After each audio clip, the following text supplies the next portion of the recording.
Voici maintenant le top 10 des erreurs les plus fréquentes lorsque l'on achète des meubles. Premièrement, l'erreur la plus fréquente que les consommateurs ont manifestée sont d'oublier de mesurer l'espace et les portes d'accès. Rien de plus déplaisant qu'arriver avec un meuble qui ne cadre tout simplement pas dans une pièce ou qu'on ne peut même pas entrer dans un appartement ou une maison. La deuxième erreur la plus importante faite par les consommateurs est d'ignorer le jeu des proportions. Par exemple, une table à café immense pour un canapé de grandeur moyenne ou petite va débalancer l'agencement d'une pièce. Et vice-versa, une table à café minuscule pour un immense sofa va aussi causer un dérangement dans l'harmonisation d'une pièce. L'erreur aussi fréquemment mentionnée par les consommateurs en troisième position, négliger les couleurs.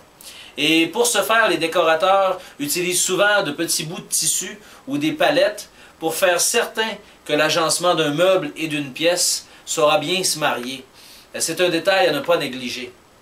Une autre erreur fréquemment portée par les consommateurs lors de l'achat de meubles est d'accorder trop d'attention aux modes passagères et au style en vigueur ou dans le vent. Vos meubles vont probablement vous durer longtemps, ou nous vous le souhaitons, et vous devez tenir compte de ce facteur lorsque vous achetez vos meubles. Les modes peuvent être passagères, certaines vont durer, à vous de choisir si c'est un achat de court terme ou de long terme. Une autre erreur fréquemment commise par les consommateurs qui a généré beaucoup de regrets dans notre étude, d'ignorer qui utilise vraiment le meuble. Par exemple, un sofa peut être merveilleux dans un étalage de magasin, dans une surface de magasin, et va être utilisé par des enfants. La couleur crème pourra être rapidement négligée, salie par les enfants qui vont soit y prendre une collation ou même des animaux à vérifier aussi.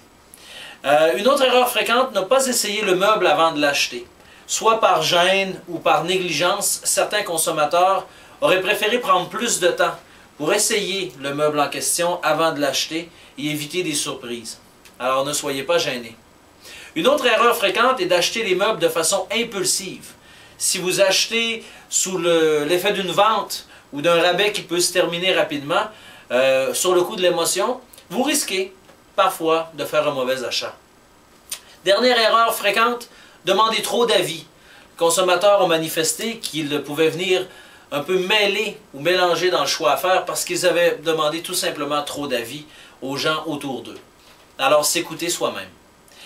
Il ne faut pas non plus éviter à tout prix les vendeurs qui peuvent parfois être agressifs.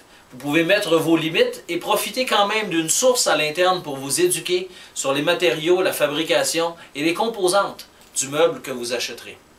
Et dernièrement, l'erreur la plus fréquente des consommateurs qui les a rébutés après un achat de meuble est de payer trop pour son meuble, soit pour profiter rapidement du meuble, de s'endetter avec de l'intérêt, ou bien tout simplement d'acheter trop rapidement et de perdre l'opportunité de capturer une belle vente.